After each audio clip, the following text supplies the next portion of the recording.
Hello viewers, আমি পঙ্কজ গড়াই তোমাদের সামনে চলে এসেছি নতুন আরেকটি ভিডিও নিয়ে। আজকে আমি তোমাদের সামনে যে বিষয়টি তুলে ধরব সেই বিষয়টি হলো মোহাম্মদ বিন তুগলক, যাকে আমাদের ভারতের ইতিহাসে বলা হয় পাগলা রাজা। তার সম্পর্কেই আজকে আমরা একটু আলোচনা করব। গিয়াসউদ্দিন তুগলকের মৃত্যুর পর তার জ্যৈষ্ঠ পুত্র জুনা খাঁ 1325 সালে মোহাম্মদ বিন তুগলক উপাধি নিয়ে দিল্লির সিংহাসনে বসেন।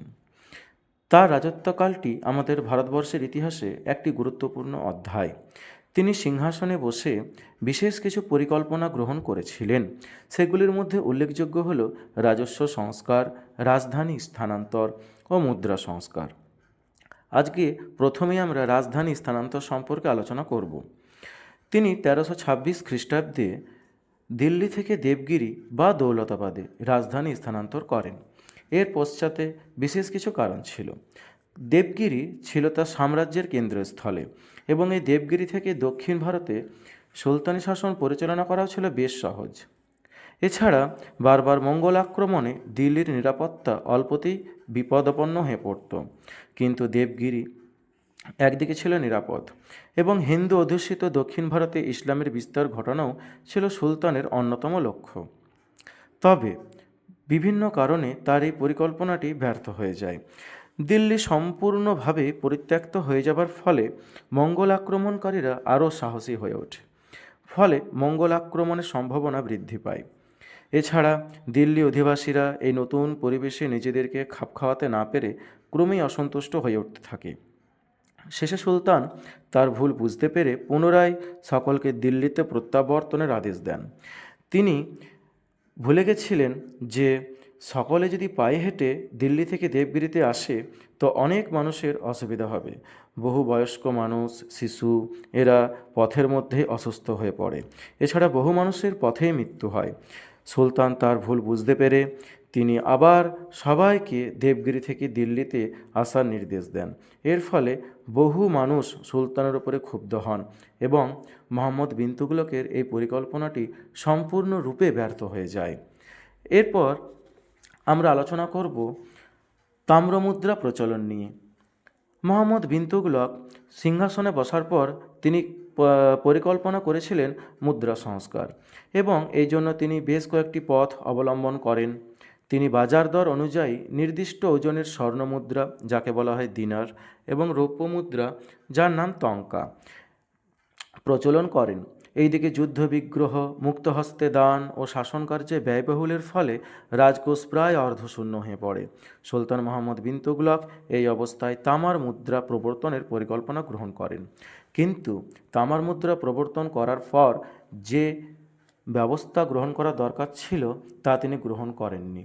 ফলে তাম্রমুদ্রা বাজারে জাল হতে থাকে। ফলে বহু ব্যবসায়ী, বণিক তামার মুদ্রা নিতে অস্বীকার করে এবং তাম্রমুদ্রা সম্পূর্ণরূপে বাজারে অচল হয়ে যায়। ফলে তার এই তাম্রমুদ্রা প্রচলন সম্পূর্ণরূপে ব্যর্থ হয়ে যায়। এই বিষয়ে বহু ঐতিহাসিক নানাবিধ বিতর্ক মতামত দিয়েছেন। এরপর আমরা দেখতে পাচ্ছি তার তৃতীয় সংস্কার রাজস্ব সংক্রান্ত বিষয়ে। তিনি সিংহাসনে যখন বসলেন প্রথম তিনি উদ্দেশ্য নিয়েছিলেন বিশেষভাবে তার যাতে রাজস্ব সংস্কার করা যায়। এই ব্যাপারে তিনি কৃষকদের ওপরে অতিরিক্ত হারে রাজস্ব নিতে রাজস্ব নিলেন তিনি। এক কথায় বলবো রাজস্ব নিলেন তিনি, কিন্তু খরা, দুর্ভিক্ষ এই বিষয়ে তিনি অবগত ছিলেন না। তিনি করলেন কি, তিনি দোয়াব অঞ্চলে কর বৃদ্ধি করলেন। দোয়াব গঙ্গা যমুনার মধ্যবর্তী অঞ্চলে তিনি কর বৃদ্ধি করলেন। এর ফলে কৃষকদের মনে একটা ক্ষোভের পরিবেশ তৈরি হলো। দোয়াব অঞ্চলে দুর্ভিক্ষ দেখা দিল, কিন্তু সুলতান না জেনেই সেখানকার কৃষকদের উপরে উচ্চহারে কর আদায় করতে থাকেন। কিন্তু সুলতান যখন কৃষকদের দুর্দশা দেখতে পেলেন বা তিনি যখন জানতে পারলেন যে কৃষকরা খুবই দুর্দশার মধ্যে রয়েছে, তিনি কৃষকদের কাছ থেকে কর আদায় করলেন না। অপরন্তু তিনি আমির-ই-কোহি নামে একটি কৃষি দপ্তর গঠন করলেন। এর ফলে তার রাজকোষ থেকে প্রচুর অর্থ ব্যয় হতে লাগলো, যার ফলে তার রাজকোষ প্রায় শূন্য হয়ে গেল। মোহাম্মদ বিন তুগলক তার পরিকল্পনাগুলি জনকল্যাণের উদ্দেশ্যে করতে চেয়েছিলেন, কিন্তু ভাগ্যের পরিহাসে তার এই তিনটি পরিকল্পনা সম্পূর্ণরূপে ব্যর্থ হয়ে যায়। এছাড়া আমরা তার আরেকটি উদ্দেশ্য সম্পর্কে আমরা আলোচনা করতেই পারি, তা হলো উচ্চ পদে নিয়োগ। তিনি বহু অশিক্ষিত বা অযোগ্য কর্মচারীদেরকে উচ্চ পদে নিয়োগ করেছিলেন, যেমন ধোপা, নাপিত বা মালি, এদেরকে তিনি প্রশাসনিক উচ্চ পদে নিয়োগ করেন, যারা কাজে একেবারেই ছিল অযোগ্য, যার ফলে তার এই প্রশাসনিক যে কর্ম বা প্রশাসনিক যে কাজকর্ম পরিচালনা তা একেবারে অযোগ্য হয়ে পড়ে।